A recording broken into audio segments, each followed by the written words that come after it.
پاکستان میں صوبہ پنجاب کے شہر گجرات میں سرکاری کالج کی عمارت پر پاکستان کے جھنڈے کے ساتھ وزیر اعلیٰ پنجاب مریم نواز شریف کی تصویر والا پرچم لگانے پر کالج کے پرنسپل کو وارننگ جاری کرتے ہوئے آئندہ محتاط رہنے کی ہدایت کی گئی ہے۔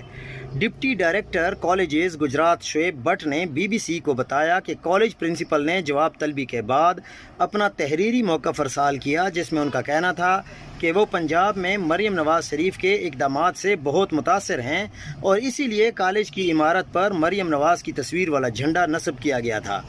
واضح رہے کہ پنجاب میں حکمران جماعت پاکستان مسلم لیگ نواز کو مریم نواز کی تشہیری مہم چلانے پر تنقید کا سامنا رہتا ہے۔ سیلاب زدگان کی مدد کے لیے راشن کی پیکٹ ہوں یا ارزان قیمت پر دیے گئے آٹے کے تھیلے یا دیگر منصوبے، اپوزیشن جماعتیں اور عوامی حلقے ان پر مریم نواز کی تصاویر چسپاں کرنے پر تنقید کرتے آئے ہیں۔ اس تنقید پر پنجاب حکومت کا یہ موقف رہا ہے کہ تشہیری مہم کا واحد مقصد حکومتی منصوبوں اور حکومت کی کارکردگی کو عوام تک پہنچانا ہے۔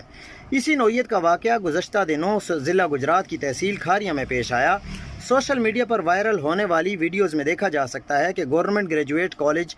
فار بوائز کی چھت پر پاکستان کے قومی پرچم کے ساتھ مریم نواز کی تصویر والا جھنڈا لہرا رہا ہے۔ تاہم اب کالج کے پرنسپل نے کہا ہے کہ یہ جھنڈا نصب کرنا ان کا ذاتی حیثیت میں لیا گیا فیصلہ تھا۔